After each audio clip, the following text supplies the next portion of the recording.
Unos segunditos, pasan de las 9 menos 20, una hora menos en Canarias, arranca nuestro tiempo de tertulia y hoy nos acompañan aquí en el estudio, además de Silvia, Paco Maruenda. ¿Qué tal, Paco? Muy buenos días. Muy bien, feliz aquí, en este estudio, que bueno, está muy bien. Y luego... Has visto que nos hemos mudado por unos días, por unos días, luego regresaremos al estudio habitual. Sí, no, pero está muy bien. Oye, no está nada mal este estudio, No. Bueno, de hecho, te confesaré que yo lo dije desde que llegué aquí, a mí siempre me ha gustado más este estudio que el otro. Sí, no sé muy bien por qué. Bueno, porque allí hay luz. Como más de radio.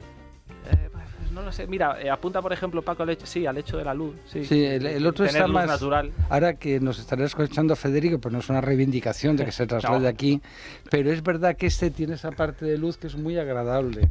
¿Sabes? Sí. Es decir, y el otro es más Federico, pero, ¿sabes? Este me gusta mucho.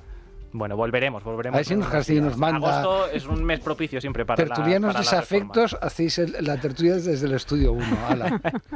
Y nos acompaña también Carmelo Jordá. ¿Qué tal, Carmelo? ¿Cómo estás? Que yo ya me he interrumpido así porque me gusta un poco fastidiaros ese puntito. No, hombre, no pasa nada. Bueno, enseguida, claro, lo tenemos que comentar. El drama de los incendios que están arrasando estos días varios puntos de la geografía nacional, pero dado que a partir de las 9:20 vamos a abordar este asunto en profundidad con un experto en la materia, no quiero dejarme un par de asuntos en el tintero que hoy también son noticias. Estoy pensando, por un lado, Silvia, en la inmigración y por otro en esa cumbre de mandatarios internacionales que va a tener lugar hoy para preparar el cara a cara entre Vladimir Putin y Donald Trump de este próximo viernes, una cumbre en la que hoy tampoco va a estar representada España. No, es así y por eso, según la razón, ahora Paco nos lo va a explicar mejor, el presidente le ha pedido al ministro Álvarez que priorice la agenda internacional ya a la vuelta en septiembre, con el objetivo de de escaparse de los problemas nacionales, es decir, de la corrupción, y controlar de paso también su exposición ante la prensa. Así que Álvarez deberá ponerse manos a la obra en un contexto internacional tremendamente complejo, sin poder operar con la libertad que le gustaría este Ejecutivo, porque una parte del Gobierno es rehén de la otra y también del resto de socios antimilitaristas. Se entiende que en el extranjero vean a España como un socio poco fiable, al que ya nadie tiene en cuenta en la toma de decisiones estratégicas, porque el problema además ya no es que Europa y Estados Unidos no se fíen de nuestro Gobierno, es que el Ejecutivo se empeña en acercarse a países que nos alejan todavía más de nuestros socios naturales. Me refiero, por ejemplo, a los contratos con Huawei, con la China comunista, o a los encuentros del presidente justo antes de irse de vacaciones de verano con Boric, con Lula, con Petro, con los que se vio, bueno, no sé si hay instancias de Zapatero o no. Sumando todo esto a la negativa a elevar la inversión en defensa, pues podríamos decir que Sánchez está más solo que nunca en Europa, en Occidente, y parece que en Moncloa creen que reactivando esa agenda internacional podrían capear el temporal interno, pero como dicen bien en el editorial hoy de La Razón, eso es que Sánchez no conoce hasta qué punto se ha deteriorado su situación política y personal. Claro, es que no sé si os sorprende que él, pues siga interesado precisamente en desarrollar esa política exterior donde tradicionalmente siempre se ha movido muy bien, teniendo en cuenta que lo que ha cosechado en los últimos meses han sido sonoros fracasos. Bueno, lo que pasa es que nosotros cuando hablamos de la política exterior de Sánchez, ¿no? O tú decías ha cosechado, ha dejado de hacer, no hay que olvidar la propaganda poderosísima de la Moncloa, ¿no? Porque lo venden como si fuera el gran estadista europeo, ¿no? Es decir, cuando tú escuchas, dices Merkel hace lo que quiere Sánchez, Sánchez ha conseguido no sé qué, la posición, todo es una mentira, es decir, todo es publicidad del equipo que tiene Sánchez, que es muy bueno, por cierto, de guionistas, que ha sacado del mundo de lo que serían las series, las películas, etcétera, y se dedican todo el rato a bombardear, ¿no? Porque ¿qué poder tiene Sánchez, ¿no? Es decir, ¿tiene un país poderoso? No lo tiene. A mí me gustaría, yo soy patriota como vosotros tres, ¿no? Y me encantaría decir que España es el país más poderoso. No, España ha quedado relegado económicamente, es un país pedigüeño, es decir, que está ahí pendiente que el Banco Central Europeo le dé dinero, y Sánchez tiene prestigio internacional, porque tú puedes ser presidente, jefe de Estado o primer ministro de un país pequeño, pero tu prestigio personal hace que brilles y que puedas tener una capacidad de convicción. No la tiene, es decir, porque fuera de aquí el tema de los comunistas y de los etarras y todo eso, pues se mira muy mal, es decir, es de sentido común. Es decir, democracias sufrieron de una forma terrorífica al comunismo. Entonces, claro, cuando él habla de Estados Unidos es ya un paria, ya lo ha conseguido con Trump, ¿no? Al final la ironía es de que en cualquier momento Trump consigue el premio Nobel y yo me voy a partir de la risa, porque ya resuelto de Azerbaiyán a Armenia, vamos a ver que no resuelva lo de Ucrania y acabe resolviendo lo de Gaza. Es decir, que nos podemos encontrar que la bestia negra, y digo bestia negra expresamente, de la izquierda así más radical europea y tal. Y luego Sánchez ha hecho una cosa que también en política internacional es desastrosa, es que es una especie de Fidel Castro. Si os fijáis, ¿no? Es decir, ha abrazado al Grupo de Puebla, es decir, su ideología ahora es del Grupo de Puebla, y luego es un vago, ¿no? Porque un señor que se va 20 y pico días de vacaciones, ¿no? Es decir, con lo que está cayendo y además pagado por todos, bueno, es todo disparatado, ¿no? Pero es verdad que tiene a Telepesoe volcada, tiene a todos los medios afines que les riega con una cantidad de millones. Mira, cuando cambie el gobierno, para acabar, va a ser espectacular cuando entremos y veamos los periodistas realmente cómo han gastado el dinero. Es decir, cómo muchos millones de euros han ido a los amigos del régimen, ¿no?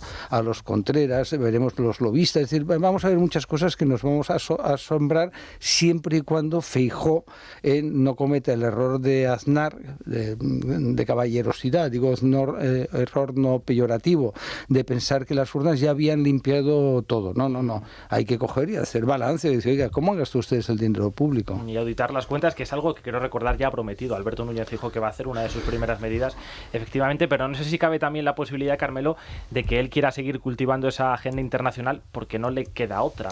Yo creo que... Claro, hay que pensar que los casos de corrupción van a monopolizar, lo diré, el inicio del curso político, entonces a él le interesa estar fuera de España para no tener que rendir cuentas aquí. Yo creo que efectivamente ese es has dado la clave. La política internacional a Pedro Sánchez le importa una higa, por no decir otro término un poco más malsonante. Le da exactamente igual. O sea, por ejemplo, en un tema en el que se implica tanto el gobierno, al menos en el plano declarativo, como el asunto de la guerra en Israel, le das, vamos, es que estoy intentando encontrar una palabra más expresiva, pero que sea todavía de horario niños, y no se me ocurre ninguna, pero vamos, para que os hagáis una idea, ¿no? Le da exactamente lo mismo. Lo que pasa es que esos viajes, esas reuniones, esos encuentros le permiten poner, como decía Paco, le permiten poner en marcha esa maquinaria de propaganda, que es lo único que se lo permite. Porque vamos a ver, ¿con qué hace propaganda el gobierno a estas alturas si no es con eso? Con la vivienda. Por poner un ejemplo, que ya lo han hecho varias veces, con un éxito descriptible. Con lo bien que funciona Renfe. No sé. ¿Sabes? Con la limpieza en su partido. Es que tiene, digamos, no hay nada en política interna. Lo hacen con la economía, pero yo creo que también empieza a ser contraproducente, porque el hecho es que la gente pues va notando que la economía, por mucho que haya propaganda de vayamos en cohete, pues la economía de las familias es muy distinta, ¿no? Hay una disonancia entre lo que es la propaganda e incluso algunas cifras oficiales y la realidad del día a día. Entonces no le queda otra. Entonces él se está montando una agenda internacional para que eso pueda replicarse internamente, pero es como, bueno, el viaje que hizo a Iberoamérica que comentaba, es que salió de ese viaje. Uh-huh. ¿Qué sacó España de ese viaje? Absolutamente nada, pero nada de nada. Quiero decir, no hay ninguna sustancia, ¿no? O hace una gira para promover la declaración del Estado palestino, no le hace caso a nadie, dos países pequeños, sin ninguna importancia en el concierto internacional, con todo el respeto. Además, uno de ellos me encanta, como Irlanda y Noruega, y ya está, y venden, hacen como que, fíjate, está liderando, pero no hace nada. Y luego, aparte de eso, decía Silvia que no es un socio fiable. Es que yo creo que a estas alturas ya no es ni un socio. O sea, ya hemos bajado de categoría. De un tío que lo tenías en tu equipo, pero bueno, no te fiabas mucho, a un señor que ya no está en el equipo de las democracias occidentales directamente. Está en otro sitio, que es el Grupo de Puebla, básicamente, y China. Pero no está. Yo creo que no sé, hoy estamos en esa reunión, sí, creo que es telemática, pero que reúne a muchísima gente. Y él no está, ni se le espera, ni va a estar, ni tiene ninguna posibilidad de estar. Y ¿por sí qué? Estuvo en la última de ese tipo, que se desarrolló hace meses, con lo cual parece evidente que en los últimos meses le han tomado la medida por muchas decisiones que ha ido tomando y que sigue tomando. Y esas relaciones internacionales, que son escandalosas, que en cualquier país normal sería una puñetera vergüenza, como la agenda internacional como la tiene, se unen al hecho de que todos los problemas internos y toda la corrupción y tal ya ha saltado las fronteras. Entre otras razones porque él lo ha decidido así. Él puso por ejemplo, el tema de su mujer lo puso él en la primera página de la agenda cuando se tomó los 5 días de reflexión profundamente enamorado y todo esto. Pero claro, es que eso es insólito. En cualquier país, no sé, tú vas a un inglés y le dices, ¿tú sabes que el primer ministro de España, para que pues un poco el cargo equivalente, el primer ministro de España tiene a su mujer imputada a punto de irse a juicio y a su hermano imputado que se va a ir a juicio y no dimite, y la gente se le caen los dientes de la sorpresa? Es decir, o sea, una cosa absolutamente alucinante. Ciñéndonos, Paco, a la cumbre telemática que va a tener lugar hoy, no sé si crees que la Unión Europea va a ser capaz de convencer a Donald Trump de que la soberanía nacional y la integridad territorial de Ucrania no puede ser una moneda de cambio en esa negociación con Putin. Yo creo que Europa pinta poco, por no decir nada. Nos limitamos a pagar, ya está, es decir, a todo esto, a pensar a ver cuando llegue la reconstrucción para que las ávidas y avariciosas empresas europeas dedicadas al sector pues participen en el gran pastel de más de 500.000 millones de euros que se van a necesitar. Las cifras son vertiginosas. Y luego ocurre una cosa que es de sentido común. Al margen de que a mí me caiga mal Putin, me parezca que sea un criminal, que debería, también algún ucraniano debería ir a la Corte Penal Internacional, es decir, que esto no es, hay muchos matices, ¿no? Pero el primero Putin, y sus generales y los oligarcas, etcétera, pero no va a haber paz si no hay cesión de territorios, ya está, es decir, oye, pues será una reunión en Alaska, que será agradable en esta época del año, se verán las caras y no pasará nada, es decir, o hay cesión de territorios, es decir, hay que meterse en la cabeza eso, o no va a haber paz, porque Putin no va a dar marcha atrás. Él considera, y así lo proclamó de forma oficial, que esos territorios formaban parte de la Unión, de la Santa Madre Rusia, es decir, que eran territorios rusos, lo hizo de forma solemne. Entonces pensar que Putin va a cambiar de idea porque 4 europeos le presionen, es que le da la risa, vamos, es que no, de verdad, es que no, la gente no entiende ni conoce lo que es la antigua Unión Soviética, ahora llamada Rusia, su nombre histórico, por cierto, no saben cómo es Putin, ni lo que se juega Putin en eso. Entonces, bueno, oye, pues podemos pensar que 4 europeos allí reunidos van a conseguir convencer a Putin y a Trump con una agenda muy clara, y es de decirle a Putin, oye, mira, o acabas esta guerra o voy a tener que entrar en una espiral de guerra comercial brutal que ya para Rusia se le complicaría el escenario, ¿no? Y entonces, oye, tú quédate el Donbass, etcétera, garantiza que no vas a seguir y ya está. Y a Zelensky le dirá, mira, chavalote, se te ha acabado ya la historia, ¿no? Es decir, aquí vas a tener que asumir que la guerra se ha perdido y tú, si no, ya te digo, va a ser como Corea del Norte y Corea del Sur. Es decir, habrá una línea y va a haber ahí un conflicto donde se van y hemos visto también que las cosas que se decían aquí pues eran mentiras, eso que Rusia está aislada internacionalmente. Rusia no tiene capacidad, la economía rusa, los oligarcas. Mira, los oligarcas están con Putin porque no pintan nada. Es decir, porque, vamos, Putin les deja enriquecerse, pero si le hacen enfadar, van muriendo todos de golpe. Mueren 20 oligarcas de golpe y se acabó la broma, ¿no? Que está aislado, hombre, sí, muy aislado con China, con India, con Corea del Norte, con África, con parte de América. Está aisladísimo, ¿no? Y la economía rusa se resiente. No se resiente. Hombre, no es malo, por supuesto, porque saca el dinero vendiendo el petróleo a India, China, etcétera. Es decir, es que no, la gente hace análisis internacionales que yo respeto, voluntaristas. A mí me gustaría que perdiera Putin, por supuesto. Me gustaría que Putin fuera al Tribunal Penal Internacional, por supuesto. No tenía ni que decirlo, porque si no, cuando ahora haces esa reflexión te dicen, es que apoyas a Putin. Digo, no, yo estoy aquí para analizar. No para hacer de hooligan, para eso me iría a Telepesoe, ¿sabes? Que te dan la consigna y tú eres ahí como un palmero y dices, oh, Sánchez, qué grande que eres, oh, Sánchez, qué tal. Sí, una cosa es efectivamente lo deseable y otra cosa es lo realista, pero es verdad, claro, que habrá otros que puedan pensar, bueno, pero si tú, Carmelo, no sé qué piensas, si tú decides trocear Ucrania y darle una parte a Putin, aparte de reconocer la propia debilidad y la irrelevancia de la Unión Europea, siento un peligroso precedente, ¿no?, de cara al futuro, en el sentido de que parece que te sale rentable invadir un territorio. El problema de lo que acaba de decir mi estimado contertulio, es que es cierto, pero es un drama, porque va a ocurrir lo que él ha dicho que va a ocurrir. Va a haber efectivamente una serie de territorios de Ucrania que van a pasar a Rusia, como ya pasó Crimea hace unos años, que era Crimea era territorio ucraniano. Y nada, y el mundo lo va a consentir porque a Trump le interesa, comercialmente le supone un follón meterse en más líos y no quiere y le da todo igual.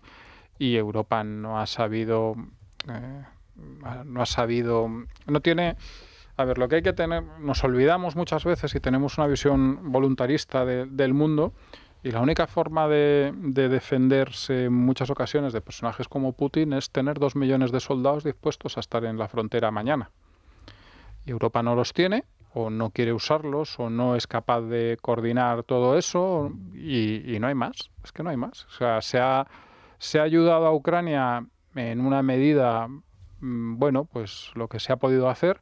Probablemente eso ha impedido que Rusia haya conquistado toda Ucrania. En parte eso y, por supuesto, el sacrificio de los ucranianos, que han sido auténticos héroes. Es decir, ha sido una cosa, lo que ha hecho ese pueblo ha sido impresionante.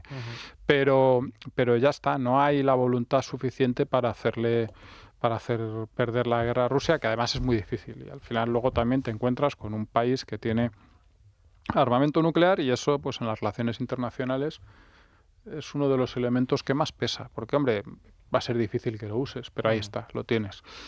Y esa es la situación. Yo veo muy difícil que esto no acabe pues más o menos así, con un acuerdo de paz claramente desventajoso para Ucrania, pero asumible después de todo lo que ha pasado. Y bueno, y Putin habrá tenido su precio.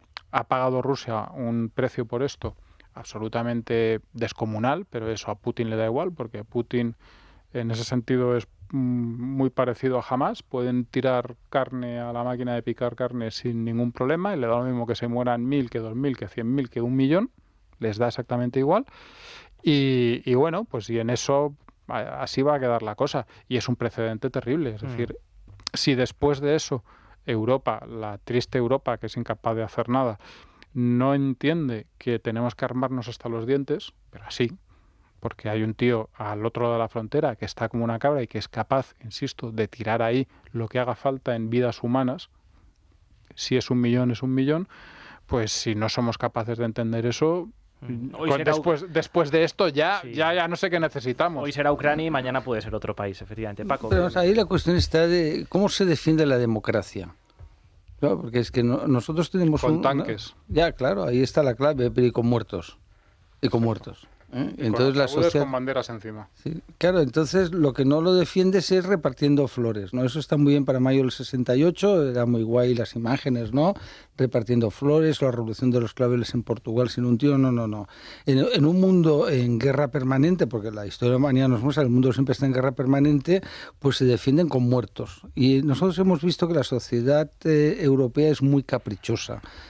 Característica propia a lo largo de la historia de cualquier nación rica o cualquier territorio muy rico, que acaba pues utilizando mercenarios o acaba pues comprando las guerras, pero no participando los ciudadanos europeos. Tú imagínate que ahora pues Sánchez tiene un gesto de heroísmo y dice, oiga, no, mire, voy a ordenar mandar tropas al frente de batalla, ¿no?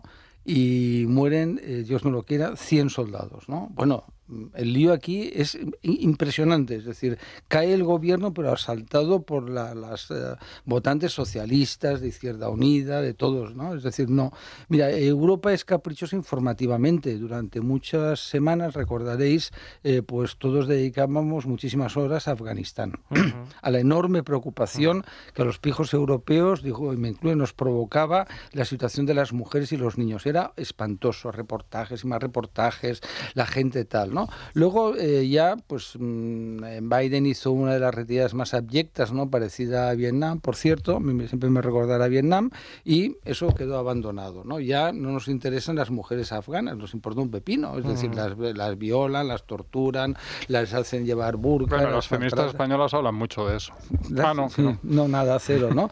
Luego llegó Ucrania. Entonces, acordaos de que también hubo todo un movimiento de solidaridad donde la gente se iba con ambulancias, ¿sabes? Yo me acuerdo de eso, es decir, todo el mundo tenía que ir a Ucrania corriendo, ¿sabes? Es decir, y ahora ya, pues Ucrania ya no interesa informativamente, digo, la verdad, lo siento decirlo, si me damos noticias y tal, ¿no? Y ahora estamos con Gaza, porque Gaza nos gusta mucho porque está Trump, que es muy malvado, ¿sabes? Yo no, voy a contar una noticia para nuestros oyentes, es el hijo de Lucifer. La gente no lo sabe, pero en realidad es el demonio en la tierra, ¿sabes? Podía salir en cualquier serie de Netflix o cualquier plataforma, ¿no? Pero nos cansaremos también, no te preocupes, es decir, no, aunque es verdad que la propaganda palestina, como son todos de izquierdas y amigos de la prensa europea de izquierdas, pues no paran de sacar niños famélicos, como a veces hay en hospitales cuando tienen enfermedades graves, etcétera. No quiero frivolizarlo, pero me gustaría que hubiera un organismo realmente independiente, ¿no? Que no fuera pijo progre de izquierdas, ¿no? Con apellidos ingleses, ¿sabes? Con dos nombres unidos, ¿no? Propios de la alta burguesía inglesa o americana, ¿no? Y entonces, bueno, pues el recorrido de lo que va a tener la guerra de Ucrania, desgraciadamente, pues es muy parecido. Ya nadie quiere ir al frente. ¿Tú conoces a alguien que quiere ir al frente con una ambulancia? No tengo nadie cerca. ¿Te acuerdas que había gente, yo me acuerdo gente próxima y decía, no, tengo que irme al frente con una ambulancia, con varios amigos estamos buscando. Y yo creo que al principio esa reacción es más lógica, es verdad que con el paso del tiempo mantener ese interés y ese apoyo es más difícil. Veremos qué ocurre a partir del viernes. Lo indudable es que Vladimir Putin se sienta a la mesa de negociación con ventaja porque él no ha mostrado signos de debilidad y la otra parte ya está valorando ceder.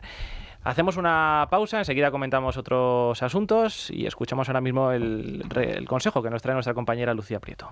¿Qué tal? Muy buenos días. Ahora que estamos en los meses en que lucimos un poquito más la piel, hay que cuidarla si cabe un poco más. Y ojo, porque la piel es el espejo de la mayoría de los tejidos de nuestro interior. Para nutrirla, para recuperar su luz, su energía y ralentizar el envejecimiento, lo mejor, Colacel Antiox de Mundo Natural. Se trata del suplemento más potente del mercado y su secreto, que aquí conocemos bien, está en sus péptidos bioactivos de colágeno, antioxidantes como el resveratrol o el estrato de granada y la vitamina C, que ayuda a que seamos nosotros los que fabriquemos el colágeno que necesitamos para luchar contra los radicales libres que provocan envejecimiento prematuro y descolgamiento. El resultado, pues fantástico, eficiencia contra el estrés oxidativo, dejando cao a los radicales libres. Pregunten a su dietista farmacéutico por Colacel Antiox de Mundo Natural. También pueden llamar al teléfono de información, pedidos y asesoramiento gratuito 914460000 en la web www.parafarmaciamundonatural.es y no se olviden de la aplicación móvil de Mundo Natural. 9:05, una hora menos en Canarias. Aquí seguimos en tiempo de tertulia y quiero comentar brevemente con vosotros el asunto de la inmigración. Silvia, ayer conocimos que el segundo grupo de menores que iban a ser trasladados desde Canarias a la península finalmente no van a venir, al menos esta semana. Dice el gobierno que porque no han tenido tiempo de habilitar las plazas y además añadían porque dado que el 15 es festivo, claro, faltaba papeleo por tramitar y no iban a llegar a tiempo. Están muy liados con el tema del asunto y no han podido ser. Nadie sabía que el 15 de agosto era festivo y hay problemas para volar en operación retorno o salida de vacaciones y nadie había contado con ello. Oye, pero para enviarle un requerimiento al Ayuntamiento de Jumilla estuvieron rápidos. Para eso estuvieron rápidos, la verdad que sí. Eso se tramitó rápido. Bueno, la verdad es que esto no está colando, esta cortina de humo que nos están intentando colar, tanto respecto a esto como lo de la pancarta de ayer frente al centro de Menas, donde están alojados los 10 inmigrantes que llegaron el lunes.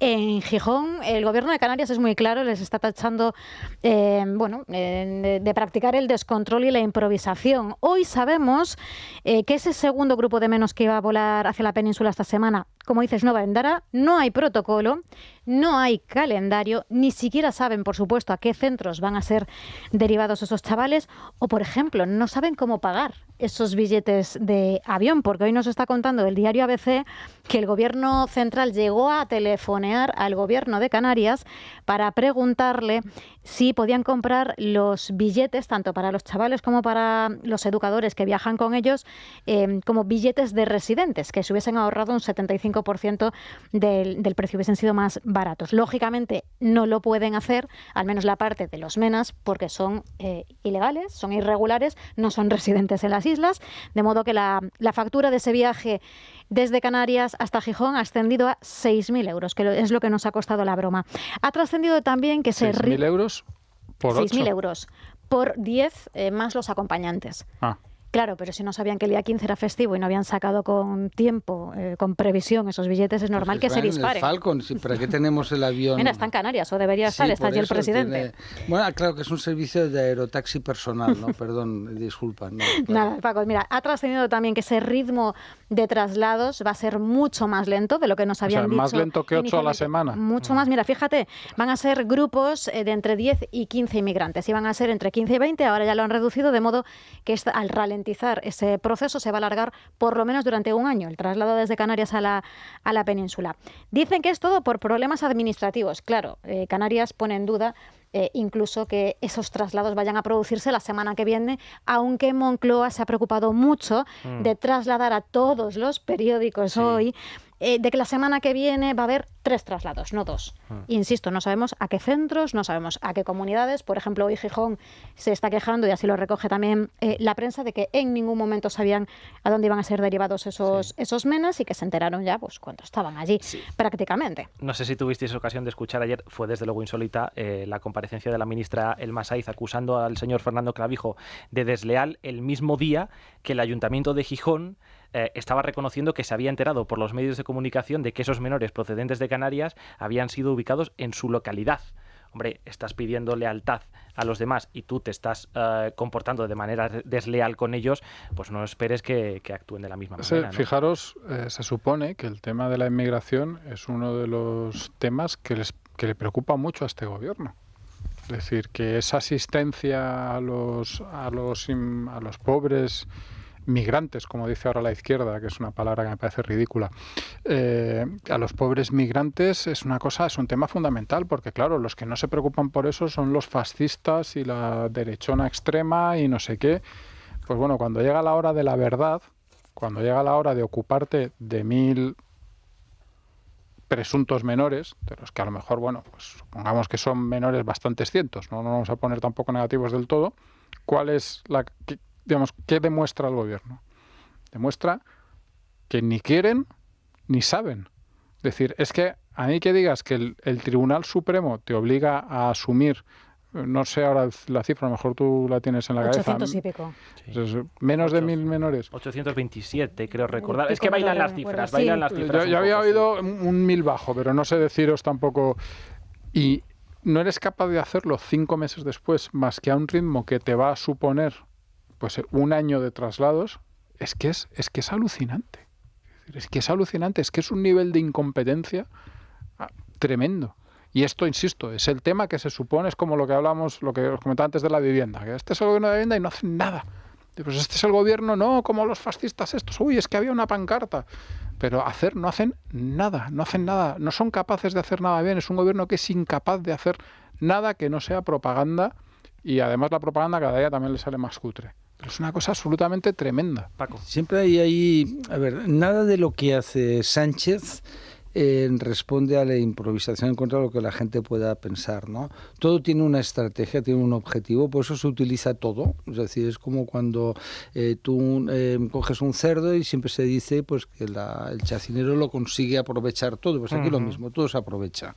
Todo sirve para la cazuela del convento. Entonces, ¿qué hay aquí detrás? Pues política, es decir, hay partidismo. Es decir, el tema de los migrantes es un tema que le interesa mucho a Sánchez, primero para que no hablamos de la corrupción. Que eso es muy importante para él, ¿no? Porque ten en cuenta que ahora estos 20 y pico días que va a estar en la maleta, está con la familia, estará su mamá, está su mujercita, no sé si estará su hermano, sus amigos del básquet, etcétera, etcétera, porque eso se ha convertido en un hotel vacacional, ¿no? Donde la maleta, que fue un regalo al rey de España, el rey de España cometió el inmenso error, ¿no?, de cederlo a patrimonio del Estado, que al final ha servido para que tenga otro palacio más Sánchez a su disposición, ¿no?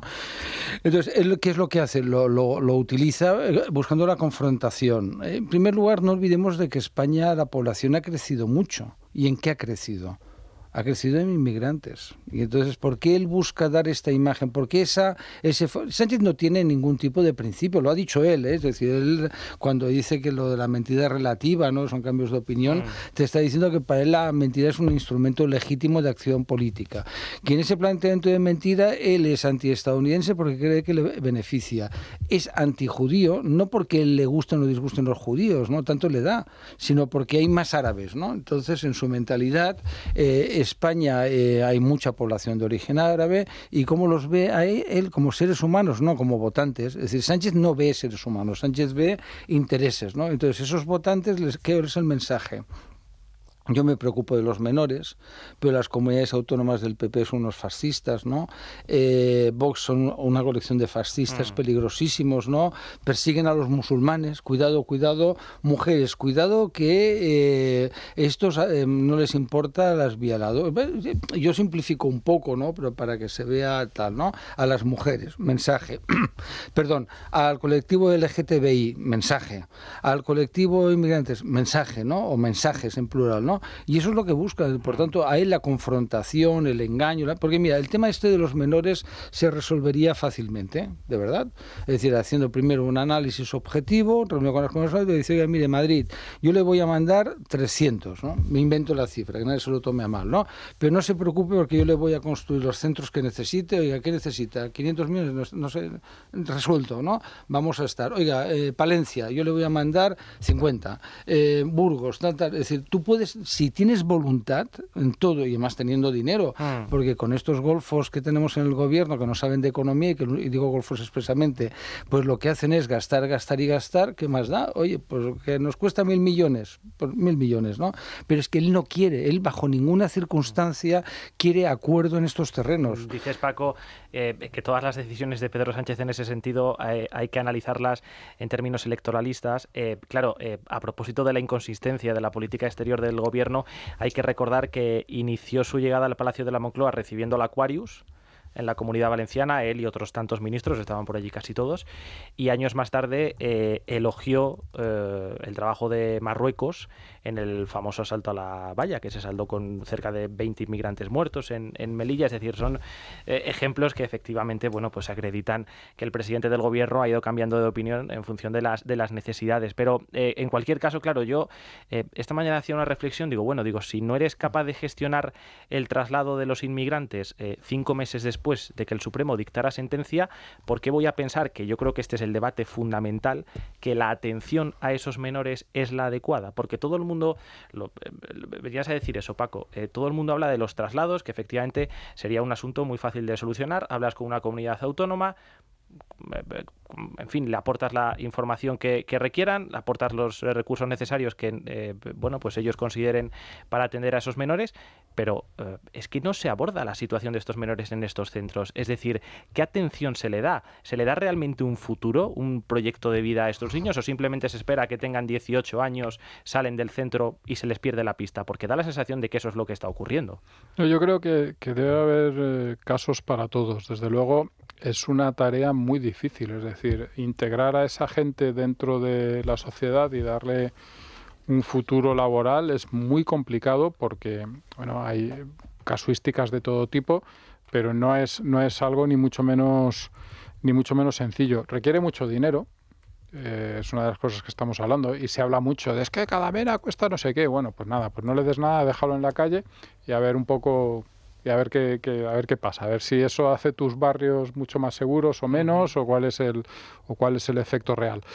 Requiere mucho dinero, requiere mucho esfuerzo, y aún así, insisto, es muy complicado.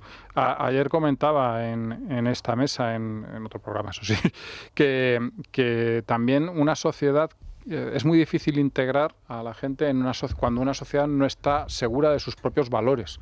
Y no digo esto desde el punto de vista de que se pueda celebrar o no la fiesta del Cordero, que es algo completamente,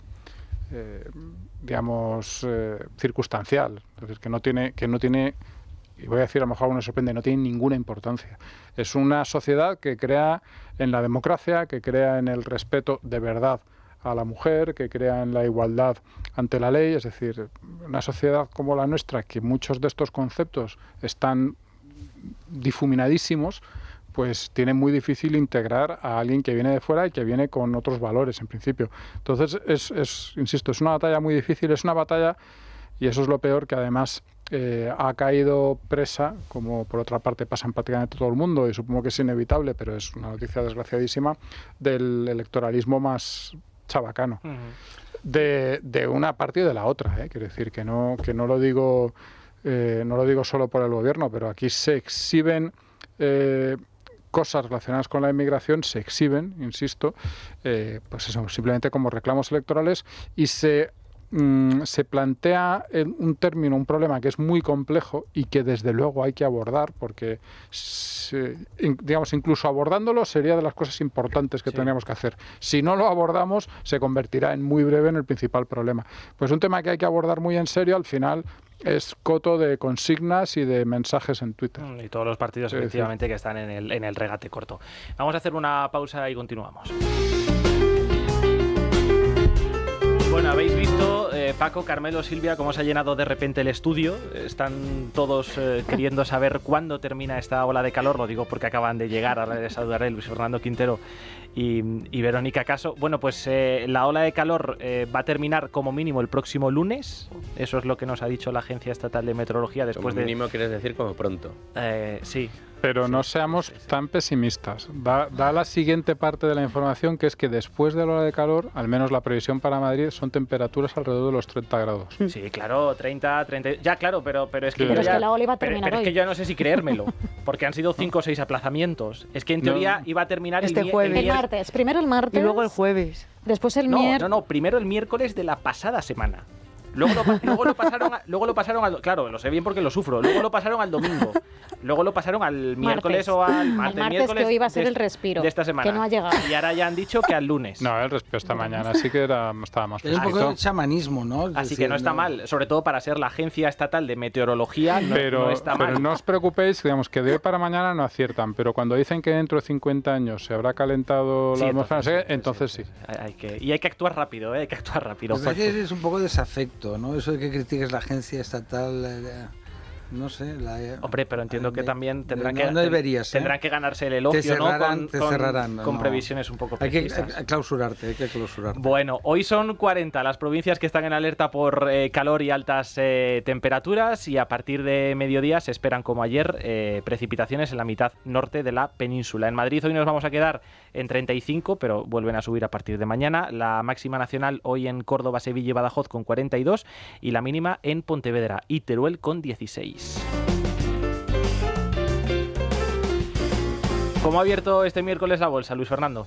Bueno, pues sigue al alza, continúa sumando enteros. En este momento 14.984 puntos, rozando los 15.000, nuestro selectivo, que suma un 0,7% a esta hora, en una jornada muy marcada por los datos de inflación en Europa y en Estados Unidos, que los conocíamos ayer. Continúa la tendencia alcista en este indicador, en el de la inflación, y es que en España se ha confirmado, lo ha hecho el INE esta mañana, la inflación del mes pasado en el 2,7%, con lo cual, bueno, pues inflación creciente, y en la bolsa también arriba un 0,36%, un 0,69%, corrijo, justo en este momento, según nos muestran las pantallas de información en tiempo real. Si queréis que miremos cómo van Sabadell y BBV, que son los grandes protagonistas por la OPA, el Sabadell un 0,7% arriba, BBVA un 0,32%. Bueno, pues veremos cómo cierran la jornada. Estaremos.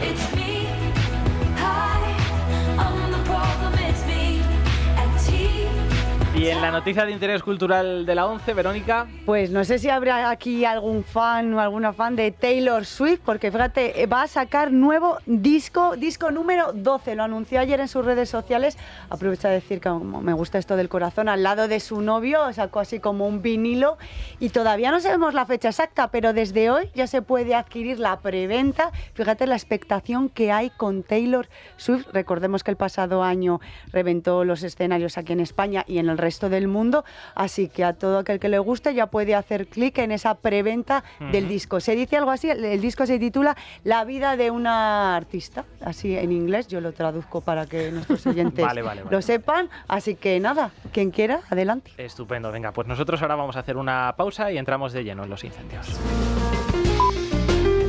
Ahora mismo alcanzamos las 9:30, una hora menos en Canarias. Seguimos en tiempo de tertulia con Paco Maruenda, Carmelo Jordá, Silvia Ribeiro, y vamos a abordar esa concatenación de incendios que tenemos activos en España. Pero para hacer un diagnóstico más preciso vamos a sumar a este debate a Juan Luis Delgado, vicepresidente de Asaja. Don Juan Luis, ¿qué tal? Muy buenos días. Hola, muy buenos días. Bien, ¿y vosotros? Bueno, queríamos hablar con usted para conocer la opinión de alguien que vive en el campo a diario, porque las administraciones cada verano suelen responsabilizar de estos incendios, pues bien a las extremas condiciones climatológicas o a los pirómanos que prenden fuego a los bosques por determinados intereses, pero no sé si también en muchos casos encuentran las condiciones perfectas para hacerlo. Bueno, la verdad que creo que son muchos factores los que influyen a la hora de desarrollarse estos incendios. Uno de los inconvenientes principales que tenemos ahora en el medio rural es la despoblación, y eso facilita mucho pues el abandono del campo para que luego se den estas circunstancias que estamos viviendo a día de hoy. Concretamente el abandono principalmente de la ganadería extensiva. Si acudimos a las estadísticas, vemos como, a pesar de que en muchos casos se declaran menos incendios, se queman más hectáreas, lo cual quiere decir que son más letales. No sé a qué obedece. Entiendo que también son varios factores los que entran en juego. Sí, principalmente es lo mismo que le indicaba anteriormente. El abandono de la ganadería extensiva es la que se encargaba de mantener la masa forestal un poco más limitada, más cortada, no hacía que estuviese tantos terrenos abandonados. Y luego las otras circunstancias es que años buenos, primaveras buenas como la que ha habido este año en prácticamente todo el territorio, favorecen el que se regeneren mucho más los pastos y la maleza. Y luego cuando llegan estos periodos secos, pues lógicamente es el combustible perfecto. Abandono del territorio poco aprovechado en invierno, que es lo que venimos demandando nosotros continuamente, que se debería incidir en el fomento de la ganadería extensiva, porque los incendios, como dicen los profesionales, se controlan en invierno. Los incendios en verano es muy difícil, lo estamos viendo dramáticamente estos días, que es imposible. Un incendio desatado con ese índice de maleza que hay en muchos sitios no se pueden controlar casi de ninguna manera. La única manera es que esa maleza estuviese más pequeña, y para eso pues habría que haberla controlado de alguna manera, con aprovechamiento ganadero o con gestión forestal a lo largo del invierno. Al margen de la ganadería extensiva, ¿cómo podría el campo ayudar a prevenir estos incendios si tuvieran más libertad para actuar de la que tienen? Luego también las normativas, volvemos a la burocracia que tenemos muchas veces. Uno de los principales problemas es el mismo que he indicado, es que se ha desautorizado a las personas del campo, a los que hemos vivido a lo largo de la historia en los pueblos, en el mundo rural, que eran los que sabían gestionar los montes, cortar los árboles, hacer la maleza o hacer podar los árboles en general, pues ahora mismo no se les permite. Ahora tenemos que estar sometidos a una serie de ingenieros, a una serie de condiciones medioambientales que no nos permiten hacer las prácticas que veníamos desarrollando a lo largo de la historia. Podar un árbol, como digo, y al no poder hacerlo o a encarecerla de una manera inhumana, porque se abandonan esas tareas. Lógicamente hace que los árboles se sequen o que sigan proliferándose de una forma inhumana que luego no se puedan controlar.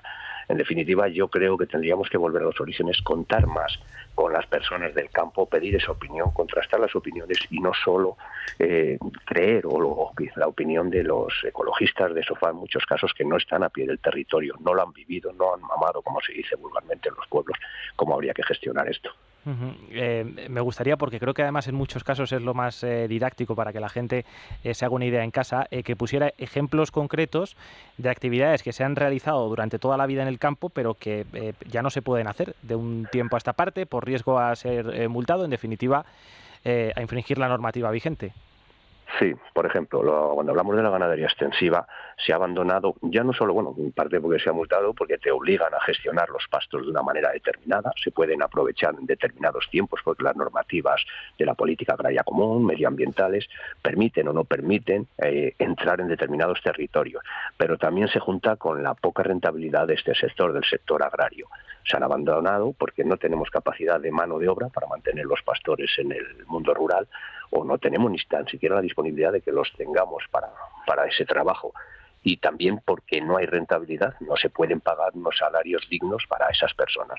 Por lo tanto, pues una de las sugerencias que hacemos es que este sector tenía que estar, si no tiene rentabilidad por sí solo, fomentado de alguna manera. Es mucho más barato que se le ayude a un ganadero que quiere tener un pastor, si su rentabilidad no llega porque el producto que vende por la competencia desleal de otros mercados no llega a compensar esos gastos, pues indemnizar de alguna manera, y a la vez tendríamos gestionado ese bosque o ese monte. Es decir, sería una labor para la sociedad. Es mucho más sensato eso, porque a la vez generaríamos riqueza, que no el tener que hablar de gastar ingentes cantidades de dinero para mandar cuadrillas forestales a deforestar, cuando un rebaño de cabras o de ovejas o de vacas podría hacer una gestión a la vez que, como digo, aportar pues esos bienes, esos terneros, esos cabritos y vida en el pueblo. Yo creo que eso habría que hacer una reflexión de por qué ahora hay más incendios que antes, y está bastante claro. Ahora no hay población en el medio rural, no tenemos esas ganaderías. Eso es uno de los factores. Luego las normativas, por entrar en otra, la normativa, la ley de montes, por ejemplo, prohíbe cuando hay un incendio pues aprovechar, lo primero que hace una vez que se ha quemado una masa forestal es prohibir durante 5 años ese aprovechamiento.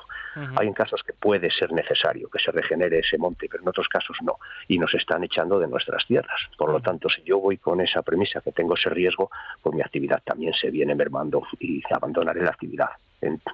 Y también las normas que se utilizan para la poda, como he dicho antes, limitan que solo podamos cortar determinados gruesos de ramas a la hora de podar los árboles, lo que hace abandonar a los cortacinos, a las gentes que gestionaban el monte, hacen perder la rentabilidad y ya no cortan ni las que necesitan cortar ni las que no necesitan, y el árbol se abandona. Yo creo que hay muchas cuestiones en la burocracia absoluta que tenemos en este país que se podrían cambiar. Muchas de las políticas medioambientales que aplican los países se deciden en Bruselas, no descubro nada con esto, vienen impuestas desde la Comisión Europea. Los intereses económicos que hay detrás de determinadas industrias, y pienso, por ejemplo, en las energías renovables, ¿están detrás también de esta asfixia al campo? No, mire, no lo creo, por lo menos en la inmensa mayoría de las zonas forestales que se queman, porque una de la ley de montes está hecha para eso, para después que hay un incendio no se pueda cambiar el uso de ese terreno en 5 años. Es decir, si un territorio es monte y ahora se quema y ya no hay arbolado, podemos entender que allá nos permitirían, que es lo que sugiere usted o lo que insinúa, ¿no?, que podría ser así, que se pudiese limpiar para luego poner placas solares. No lo permitirían. El cambio de uso en 5 años no te lo permitirían. Eso yo creo que no va por ahí, no van por los tiros. Los tiros van más por el abandono de las actividades productivas dentro de esos entornos o cerca de esos entornos. Y ya por último, deteniéndome en las consecuencias directas que tiene para agricultores y ganaderos estos incendios, las indemnizaciones se están cobrando de manera rápida, y luego, por otro lado, no sé si son siempre proporcionales a los daños ocasionados. No, la verdad es que se habla mucho en estos momentos de indemnizaciones, y lo hemos visto pues con otras catástrofes, el volcán de La Palma, otras cosas que podrían asemejarse. Se habla de ayudas a los damnificados, nunca llegan en la cantidad de la pérdida que ha podido tener. Y en el medio rural, que lo que expone una explotación agrícola o ganadera es muchísimo, es muy difícil cuantificar el lucro cesante. Llegan tarde, mal y nunca, como venimos viendo casi todas las cosas. De hecho, muchas explotaciones agrícolas, después de sufrir pues un devastador incendio, pues no pueden remontar, porque es mucha la inversión, sobre todo cuando hay muerte de animales, la compensación, como digo, el lucro cesante, puedes conseguir que las administraciones compensen el valor de una oveja, por ejemplo, o las 100 ovejas que se pueden quemar, pero la producción que vendría después de estas ovejas, los corderos que podrías vender, ya no están ahí. El lucro cesante hay que calcularlo. Y luego vuelvo a la burocracia. También la PAC penaliza. Muchas de las superficies quemadas no te permiten utilizarlas para justificar las ayudas de la PAC, que son tan vitales para mantener la viabilidad de las explotaciones.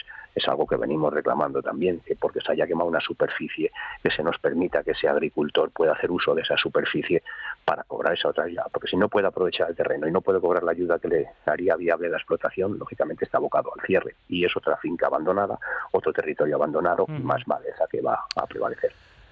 Juan Luis Delgado, vicepresidente de Asaja, le agradezco que haya atendido la llamada de este programa. Un saludo.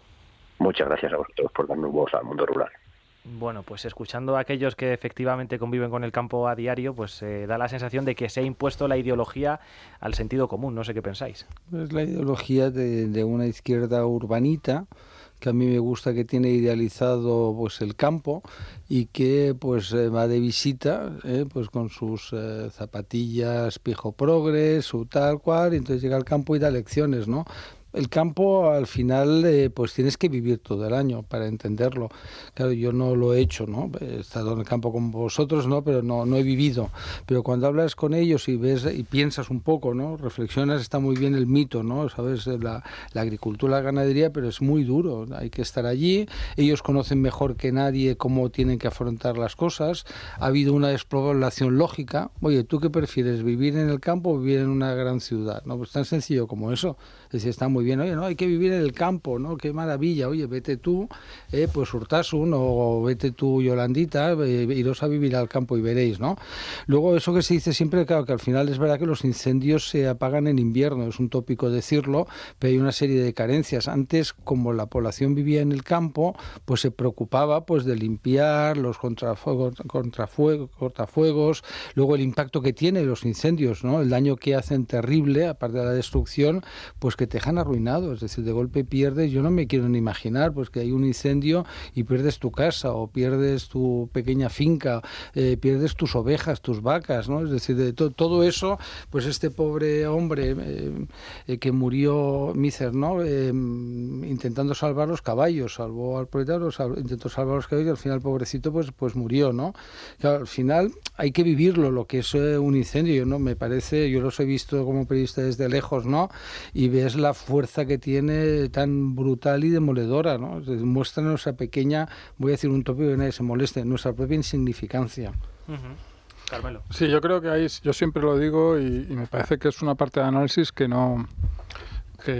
hoy en día nos negamos a hacer como sociedad, ¿no? Y es el hecho de que no controlamos la naturaleza al 100%. Ni, que decir, todas las labores preventivas que se puedan hacer se deberían hacer. Efectivamente, debería haber ese enfoque más de aquellos que saben de verdad y no los que están, como ha dicho, los ecologistas de sofá. Ha dicho nuestro invitado, pero al final hay un hecho que es incuestionable y es que no controlamos la naturaleza. Es decir, no la controlamos al 100% y hay momentos en los que se nos va de las manos y los incendios son uno de esos momentos. Y hay que asumir esa realidad, hay que asumir que no se va a acabar con los incendios. Se puede minimizar, puede haber años en los que las condiciones climáticas nos ayuden y haya pocos incendios, pero es imposible acabar con los incendios, como es imposible acabar con cualquier tipo de catástrofe, fallo, desastre, accidente. Esa es la cruda realidad. Dicho esto, efectivamente hay que trabajar más en reducirlos porque el coste es brutal, es una cuestión básicamente también de coste-beneficio, porque es algo que, precisamente porque sabemos que está ahí, no es una comparación que os va a parecer un poco loca, pero cuando en Madrid tuvimos la gran nevada de Filomena, todo el mundo se quejó de que no estuviese la ciudad, no todo el mundo, pero hubo mucha gente que no estuviese la ciudad preparada para eso. Hombre, pues preparar a Madrid para un evento que ocurre cada 50 años, pues es un gasto inútil. Tienes que gastarte todos los años para algo que no tiene sentido. Los incendios ocurren todos los años, entonces ahí no estamos hablando de un gasto inútil, estamos hablando de un gasto práctico. Y por último, lamentar que al final cosas que deberían de ser, como bien has dicho, de sentido común y que debería estar todo el mundo de acuerdo y que deberían de ser parte de casi rutina, es algo completamente fuera de la política. Eso tendría que funcionar por sí mismo, no tendría que haber nadie preocupado de que eso funcionase.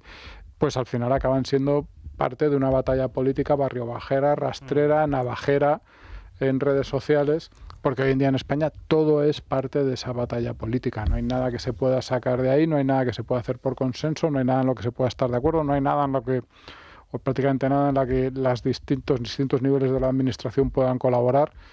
Y esto es bastante lamentable. Esto yo estoy convencido, creo que es objetivo además, que es algo que le debemos dar las gracias a la izquierda desde aquello del Doberman y desde aquello de que nos interesa que haya tensión. Y así vamos, es decir, así funciona el país cada día, gracias a ese enfoque de las cosas, cada día hay más cosas que funcionan peor. Da la sensación de que no hemos aprendido nada de la Dana de Valencia, ni de lo ocurrido antes, y me estoy refiriendo a la prevención, ni de lo ocurrido después, y me estoy refiriendo efectivamente a la politización de la tragedia. Quiero recordar que cuando aún los servicios de emergencia estaban buscando a decenas, centenares de personas en la Comunidad Valenciana, en el Congreso de los Diputados se estaba asaltando Radio Televisión Española, aprobando un decreto. Esto hay que recordarlo. Pero en cualquier caso, llegados a este punto, hoy además reaparecen de golpe varios ministros, la ministra de Transición Ecológica, Marlaska, también el señor Puente, teniendo en cuenta, Silvia, las dimensiones ya en términos geográficos de estos incendios. Claro, mucha gente se pregunta si el gobierno no debería tomar el control de la situación, algo a lo que de momento renuncia. Bueno, para empezar, cuando hablamos de la politización de estos sucesos, de estos incendios de estos días, hay que enmarcarlo en un punto muy concreto. concreto. Y es que estamos a meses de que se celebren las elecciones en Castilla y León. Y esto es importante subrayarlo porque es un enfrentamiento abierto entre Óscar Puente, exalcalde de Valladolid, y Mañueco, el presidente de Castilla y León. Bueno, fíjate... Más allá del ruido que ha protagonizado estos días el ministro, está la realidad. Y es que, como en la Dana de Valencia, como decías, el Gobierno se niega a asumir la dirección de la emergencia. Lo que ha hecho es declarar la fase de preemergencia. ¿Y esto qué significa? Pues lo que significa es que no supone en absoluto la intervención de organismos estatales. Insisto, como en la Dama, si quieren algo, que lo pidan. Esto es básicamente lo que ha trasladado a los gobiernos regionales. Los titulares de Interior no sabemos, por ejemplo, hoy Marlaska si va a hablar o no, reaparece, pero todavía no lo sabemos. De Margarita Robles, Defensa, de quien depende la UME, tampoco sabemos nada. Transición ecológica, tengo entendido que en estos momentos está la ministra, por fin ha reaparecido, Sara Agesen. Veremos en un momento, Sergio nos dirá si ha dicho algo. Y por supuesto Sánchez, que sigue hablando y valorando a golpe de tuit, tomando el sol en la Mareta. A ver, ya te digo, en torno a mediodía creo recordar que era ese acto de Óscar Puente, a ver si rectifica, a ver si pide disculpas o si sigue con esa precampaña en Castilla y León. Bueno, volviendo a lo que Por cierto, que reaparece en Murcia, sí, que no sé si es también casual o no, en unas obras del AVE a Murcia, sí, con todo lo que ha pasado con Jumilla y también lo que han movido. Sí. Pero, bueno, pero no, adelante, Paco. No, pero volvemos al principio, ¿no? Al final, para Sánchez todo es política. Entonces, al final, todo se circunscribe a hacer política. Entonces, ellos pueden utilizar la tragedia de las muertes en las residencias aquí en Madrid, ¿no? Que no fue culpa del gobierno de Ayuso ni de Ayuso. No dirán las que murieron en otros sitios, pero hay que utilizarlo, ¿no? Hay que utilizar, pues, el terrible atentado del 11M para ganar el gobierno, ¿no? Asaltando las calles, rodeando las sedes del PP, diciendo siempre eso, no merecemos un gobierno que nos mienta, todas esas ideas. Ellos son capaces de cualquier cosa con tal de mantenerse o alcanzar el poder. Pues a mí no me sorprende. Óscar Puente, pues es el ministro tuitero, es lo que se dedica. Hoy yo le dedico mi artículo, ¿no? Que me divierte mucho. Pues él tiene dos funciones: ejercer de gran inquisidor. Entonces él se dedica a mirar, pues a todo lo ajeno, cualquier cosa, a atacar, etcétera. De lo propio no, ¿eh? Es decir, ahora están intentando pues reivindicar a Periquitín, ¿no? Es el que era el líder carismático del PSOE en Valencia, que claro, hasta su mujer la han tenido que degradar, ¿no? Porque ahí mentían, una familia abrazada a la mentira y al engaño, ¿no? Entonces ahora resulta de que la fachosfera somos muy malos porque hemos criticado tal. En cualquier momento van a reivindicar a Santos Cerdán. Es decir, entonces ahora están con esto, ¿no? Es decir, resulta que el presidente, además me recuerda mucho el tema de Mazón. Fíjate, Mazón, la campaña que le hicieron, la han hecho brutal, demoledora, etcétera, etcétera, etcétera, ¿no? Pues porque tardó 2 horas en llegar al Cercopio, como se llame, ¿no? Y resulta de que, oye, Sánchez está tranquilamente en la Mareta. Además, ahora, como tenemos la ventaja del Twitter, entonces pones un mensaje y ya has cubierto, ¿no? Ayer por la noche me entró el mensaje, siento mucho la muerte, tal cual, que esto te lo hace su equipo. Sánchez debe estar con sus amigotes ahí bebiendo cervezas o Coca-Colas, me es igual, y hablando de baloncesto, ¿no? Es decir, tenemos al presidente del gobierno ocupadísimo, ¿no? Por favor, oye, pues es un incendio, unos incendios, oye, podría coger el Falcon, yo no lo criticaría esta vez, ¿no? Y irse pues a las zonas de los incendios, no para intentar eclipsar ni a ninguna de las comunidades autónomas. Aquí estoy yo, como estoy en España. Es bastante probable que lo haga cuando se hayan apagado todos los incendios, hayan pasado las vacaciones, pueda hacerse una foto en una zona quemada, así como un tema muy trágico, prometa muchas ayudas y luego estas no lleguen nunca. Lo hizo hace ya, creo recordar, un par de años con el famoso incendio en la Sierra de la Culebra y también otro que hubo en Extremadura, efectivamente. Sí, sí. Es un profesional de eso, lo que dice Carmelo tiene toda la razón. Un profesional de la pose y es que estoy casi seguro de que lo va a hacer. Apuntaba un detalle antes, Silvia, muy interesante. Claro, efectivamente tenemos elecciones a la vuelta de la esquina en Castilla y León y en Andalucía. La mayoría de estos incendios afectan a comunidades autónomas gobernadas por el PP. Porque la gran mayoría de las comunidades autónomas están gobernadas por el PP. A excepción, iba a decir, de Castilla-La Mancha, pero para Pedro Sánchez, Emiliano García Paje es casi del PP, entonces da igual. Quizás si estos incendios afectaran a Cataluña, no lo sé, se habría actuado de otra manera, pero claro, quizás han evaluado la situación en Moncloa y han dicho, ya, pues no nos compensa, ¿no? Que gestionen ellos este asunto y si sale mal, los responsables serán ellos. De todas formas, o sea, lo que está claro es que el gobierno, a la hora de asumir responsabilidades, descubrió en la pandemia que lo que le interesaba era no asumir ninguna. ¿no? Y si os acordáis, digamos, el primer movimiento del gobierno fue asumir la gestión y entonces, digamos, todo se centralizó en sanidad, no sé qué. Lo único que hicieron fue vender las mascarillas fake, no hicieron absolutamente nada de la gestión de la pandemia, fue un desastre absoluto. Políticas sociales, sé que Pablo Iglesias era el responsable de las residencias. De las residencias. Después descubrieron que lo que les interesaba era dejar el marrón. Y voy a decir una cosa, yo espero que el gobierno no asuma nada de la gestión de los incendios, porque es que son unos inútiles. Es que si no saben llevar a 10 niños de Canarias a España, ¿cómo van a gestionar los incendios? Nada. Que la UME esté preparada para cuando sea necesaria en todos los sitios y ya está. No, yo no quiero más implicación del gobierno, por favor, no toquen ustedes nada. Te iba a decir, Carmelo, que quizás inicialmente se centralizó la gestión de la pandemia por otros intereses, teniendo en cuenta lo que hemos conocido después sobre la compra de mascarillas. No sé si fue antes el huevo o la gallina corrupta, pero quiero decir que el hecho es que el resultado fue la nada absoluta, porque es que no hicieron nada. O sea, ya no es que gestionase mal, es que no gestionaron nada. Es decir, las comunidades tuvieron que seguir llevando las cosas y lo único efectivamente que salió de aquello fue las compras centralizadas y los casos de corrupción que hemos visto luego. Pero es que son así, es que no saben gestionar nada que no sea una agenda de propaganda. Es normal, pero tampoco tienen formación. Mira, uno de los cambios más notables que hay en la política española para los que tenemos una cierta edad es que hemos pasado de una época donde los políticos socialistas o políticos de UCD o del Partido Popular, incluso comunistas, ¿no?, eran gente que tenían formación, se habían formado, habían tenido vidas profesionales, etcétera, etcétera, y de golpe sentían la llamada al servicio público. Es lo que pasó con UCD, y la gente dejaba sus despachos, sus trabajos y se iba a ganar mucho menos, ¿no? Oye, que a nadie le gusta ganar menos, eso yo creo que estaremos todos de acuerdo. ¿Qué tenemos ahora? Chicos y chicas salidas de las organizaciones juveniles con escasa formación, que bueno, que te necesitan. Claro, yo ayer miraba el currículum de Óscar Puente para saber, digo, voy a ver qué pone ahora, ¿no? Y entonces pone máster por el Instituto Jaime Vera, que yo no sé ni qué es, ¿no? Es decir, digo, pero ¿quién puede poner una chorrada así? Eres licenciado por la Universidad de Valladolid, que es una universidad buenísima, de primer nivel, y pones un instituto de partido. Digo, de verdad, a mí es que yo honradamente, a mí me daría vergüenza. Prefiero ser solo, yo no lo soy, pero es igual, que fuera solo licenciado y no poner ninguna basurilla, dicho con todo el respeto, no es un cursillito, ¿no? Óscar, ¿cómo haces eso, no?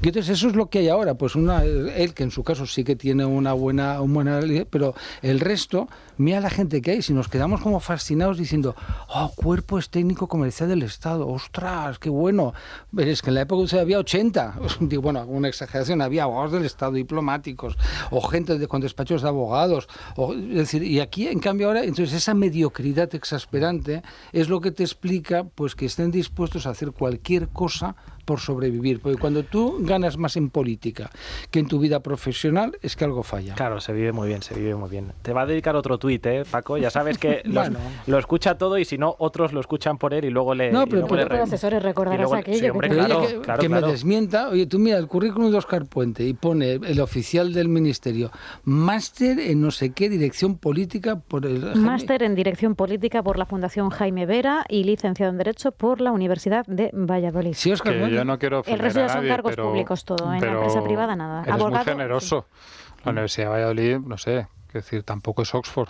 Bueno, pero quiero decir, pero es una buena universidad, ¿sabes? Digo, objetivamente, porque luego hay otros títulos que dices, Dios mío.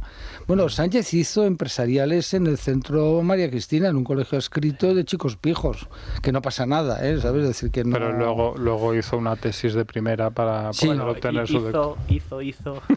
Bueno, ahí... Presentó, es verdad, es la palabra. Bueno, Pedro tiene una cosa, yo lo que no critico es que es un tío listo e inteligente, Cuidado, la derecha española cometió el error de menospreciarlo, es muy listo. Como cometió el error de menospreciar a Zapatero. Efectivamente, antes. ¿no? Sí, mira, yo cuando estaba en política, un buen día, ahí el Congreso del PSOE, no lo he contado nunca, no puedo decir el nombre, porque era una persona que trabajaba conmigo, además que le tengo mucho cariño, ¿no? Y esta persona entró en mi despacho ahí en Moncloa y me dice, oye, ¿has visto que el currículum de Zapatero? Y me enseñó, y dice, fíjate, si no ha tenido ni actividad. Y luego yo me acordé que cuando estaba en administraciones públicas era el portavoz de la comisión, pero siempre hablábamos con Suárez per tierra, ¿sabes? Yo no recordaba, lo digo con mala fe, ¿no? Porque era un portavoz portavoz silente. Es decir, Zapatero hizo una carrera brillante hasta la presidencia del gobierno, ¿no? Entonces, por eso no hay que menospreciarlos, porque un día me dijo el ministro que entonces de Defensa, magistrado Alonso, me dice, que era muy amigo suyo, eran íntimos, ¿no? Me dice, pero me dijo con cariño, dice, no te olvides jamás que José Luis ha matado en León más gente que la mina. Decía, matado políticamente, ¿no? Y dice, con la cara de que le llamáis Bambi y todas esas cosas, no te confundas, ¿eh? Y me quedó grabado, porque yo le tenía muchísimo cariño, era un gran jurista y una buena persona, aunque fuera, es decir, que no... Federico, si estuviera aquí, diría, otro amigo tuyo, otro que tal, ¿no? Y es verdad, ¿no? Es decir, que son... Zapatero va con esa cara de... Yo me llevo muy bien con él, que conste. Digo, pero que son muy listos. Nadie llega a la presidencia del gobierno siendo un tonto, ¿eh? Como dice el refrán, líbrame de las aguas mansas, que de las bravas ya... Efectivamente. Jaime, bueno, preguntábamos esta mañana a nuestros oyentes si, en su opinión, el gobierno debería tomar el control de la emergencia en lo que a los incendios se refiere y qué respuestas ha recogido. Efectivamente, y los oyentes, como comentabas antes, no les extraña que el gobierno haga caso omiso o no se ponga al frente de la extinción en todos los focos, justamente cuando la mayoría están situados en las comunidades que gobierna el Partido Popular. Aseguran que Pedro Sánchez y sus ministros, destacando Óscar Puente, actúan con maldad y, claro, ¿para qué van a hacer algo si se encuentran muy bien de vacaciones mientras siguen cobrando? Por otro lado, piden a los dirigentes autonómicos que no cumplan con las leyes establecidas por este gobierno promovido por el ecologismo radical y que se preocupen de cuidar y limpiar los montes y los bosques para que no sean tan propensos a arder en verano. Ahora les vamos a escuchar a todos atentamente, pero antes, si te parece, hacemos una pausa.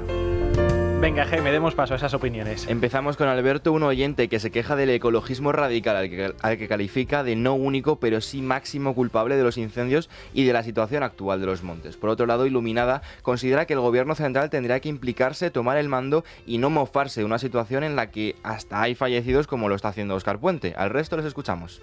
Un gobierno irresponsable nunca asume ninguna responsabilidad, menos todavía cuando las desgracias ocurren en comunidades autónomas gobernadas por el Partido Popular. Claro, ahora ya cargan contra Mañueco, a los del PP, y ya casi ya entender que como los que está ardiendo casi todo está gobernado por el PP, las comunidades autónomas, que ya sean hasta intencionados por la mano izquierda, ya por decirlo así de alguna manera, que es que otra explicación no tiene. Pero como el señor gobernador de toda España, que se llama Pedro Sánchez, va a solucionar lo de los fuegos. ¿Es que sabe acaso? Si solamente sabe ir a sacar los huesos de Franco. Eso le supuso mucho. Anda, que la que nos ha caído. Pero claro, si hubiera sido Cataluña, bueno, hubiera llevado allí la ceca, la Meca y el baile de Andorra. No tiene lo que se llama vergüenza. A ver, después de oír los tuits del señor ministro de Transporte, Óscar Puente, y de la inacción del presidente del gobierno, yo creo que no es que se desentiendan, es simplemente maldad. Es exactamente igual que la Dana, es maldad. Tristemente ha muerto un hombre de 50 años por salvar a sus animales y un chico joven, un hombre joven, por contribuir a apagar el incendio. Y yo me pregunto, ¿cuántos políticos han muerto por salvar a sus conciudadanos? ¿Alguien sabe que haya muerto alguno? ¿O están todos de vacaciones, claro, cobrando? No se puede culpar al gobierno de España porque sencillamente no existe un gobierno de España. Lo único que hay es una pandilla de exentos de vergüenza que están para su lucro personal. Ya que está claro que el gobierno le da exactamente igual que España se queme, se arruine, se enferme, se muera, le da exactamente igual. Yo propondría a los presidentes de comunidades autónomas que hagan caso omiso de las leyes de esta gente y preparen los campos, preparen los montes, preparen la naturaleza para las posibilidades de incendio de los veranos. Si necesitan ayuda, que la pidan, claro, como dijo el presidente del gobierno después de la Dana. Bueno, 5 minutos, pasan de las 10 en punto de la mañana, así que es momento de hacer una pausa. ¿Qué pasa? Tiembla, Paco Maruenda. Han pasado 5 minutos. Porque vamos casi el espíritu puntuales. de Rosana, el espíritu flota. Yo lo veo en este estudio, veo el espíritu de Rosana, ¿no? ¿Sabes? Bueno, vamos a hacer una pausa, como digo, y enseguida entra Sergio y conocemos la última hora de la evolución de esos incendios.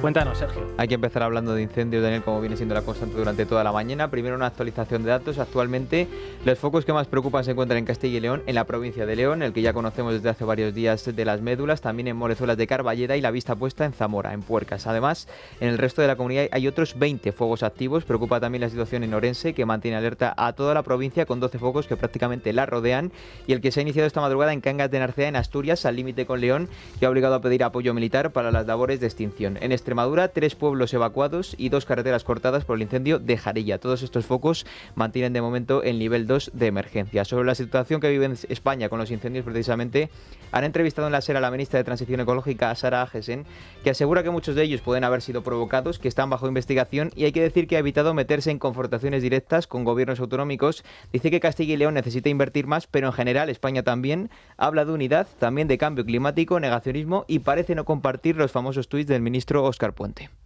Ahora tenemos medios, pero como la expectativa y la previsión basados en datos en la ciencia es que el cambio climático cada vez va a tener mayor impacto en todo el territorio, lo que tenemos que hacer es apostar por reforzarlos. Yo creo que lo que está fallando es que no podemos abrazar el negacionismo. Los tuits del ministro Óscar Puente, en su conocimiento especialmente del territorio, tendrán su vocación, pero insisto, en este momento mi forma de reaccionar ante lo que está ocurriendo en toda España es unidad, coordinación y trabajar de la mano. Si mi presencia es necesaria, va a colaborar y va a ayudar. Siempre estoy disponible, por supuesto, pero yo creo que ahora las labores son que los profesionales puedan trabajar.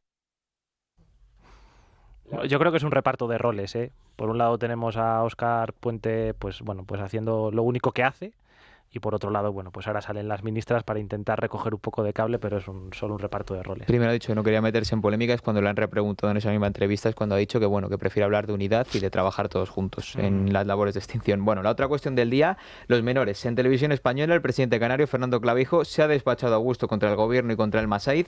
Dice que no está cumpliendo, que se ha paralizado la salida de menores sin fecha prevista para retomarla, y ha respondido precisamente al Massaid, que le acusó de deslealtad. Yo creo que si lo que el Gobierno de España y la ministra busca sumisión y complicidad para vulnerar los derechos de los menores, no lo va a encontrar. Hombre, que todo un Gobierno de España, que un país de 50 millones de habitantes, sea incapaz de trasladar a la península 946 niños, es difícil de creer, salvo que o no haya voluntad o haya incapacidad. Y yo eso lo tengo que seguir denunciando. Y si le molesta a la ministra, pues oye, lo siento, pero la realidad es que los menores siguen hacinados en Canarias, y los 3 autos, porque han sido 3 autos del Supremo, siguen sin obedecerlos el Gobierno de España. Por cierto, que Clavijo ha anunciado que va a tener una reunión con Sánchez el próximo lunes a las 4:30 de la tarde en Lanzarote para abordar todos estos problemas, y que espera que del encuentro salgan acuerdos concretos que se puedan cumplir, porque dice aquellos que se adquirieron el año pasado en la última reunión que tuvieron no se han cumplido. Sí, efectivamente, es que los precedentes desde luego no son muy halagüeños para sus intereses. Gracias. Pero esta vez sí que lo hará. Esta vez sí, seguro que sí. Con un año de legislatura solo por delante, seguro que sí. Gracias, Sergio, hasta mañana.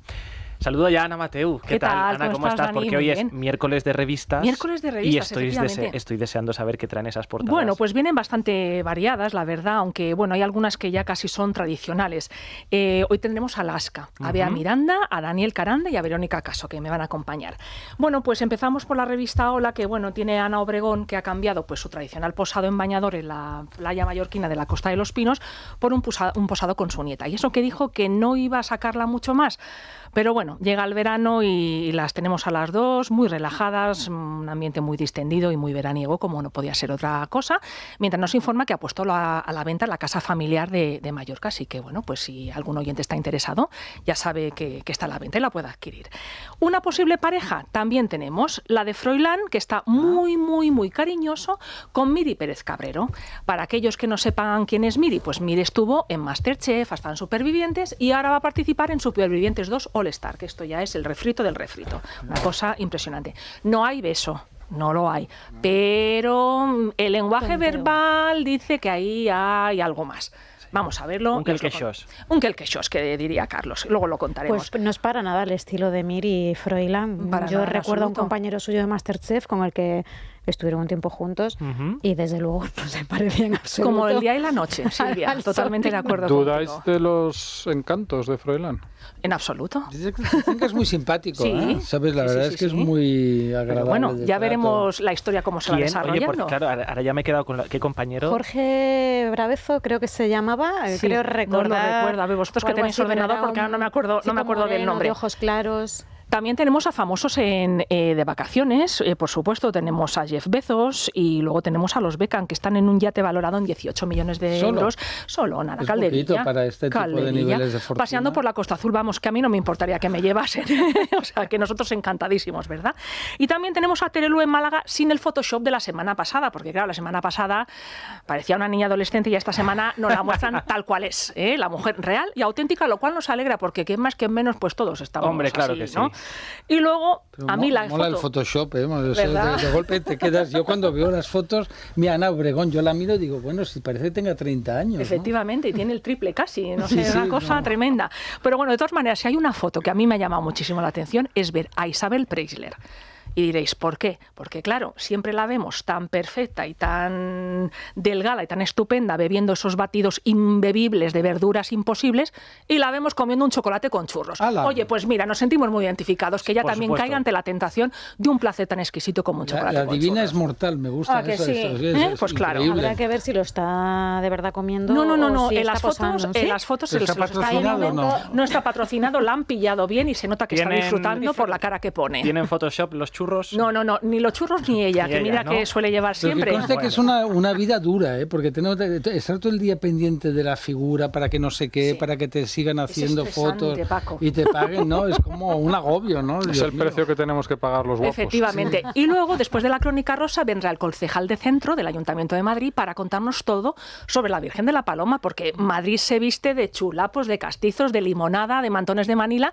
Nos va a contar todo lo que han preparado y luego os voy a contar todo sobre la luna de miel más exclusiva y cara del mundo, que ha diseñado una empresa española que es el primer viaje de recién casados al espacio y que comienza en la Polinesia francesa. Son 19 días para aquellas personas, aquellas parejas que literalmente quieran llevar su amor fuera de este mundo. Toma nota. Estamos hablando de 6 cifras. A mí ya la luna de miel me pilla muy lejos, ya quizás para la boda de plata que lo tengo más cerca, pero para ti, vamos, no te lo pierdas porque vamos. Os habéis puesto de acuerdo, No, ¿verdad? totalmente. Donde las dan las tomas. Silvia me está devolviendo la del Aquí otro no te día. la Me tengo la está guardada. devolviendo.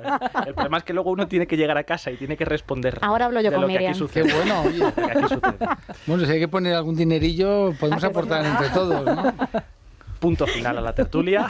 Tenéis muchas cosas de las que hablar, así que no te quito más tiempo, Ana. Contigo nos quedamos como cada día hasta las 12. Silvia, no sé si decirte gracias por acompañarnos, a Paco y a Carmelo sí, y a ustedes. Les espero Un mañana. poco de ironía eso, no sé si darte las No, en gracias. el fondo después me quiere un poco. Sí, seguro. Un poco, ¿eh? Ahora un poquito menos, pero bueno. A ustedes les espero mañana a las 7. Adiós. Es la mañana. Es radio.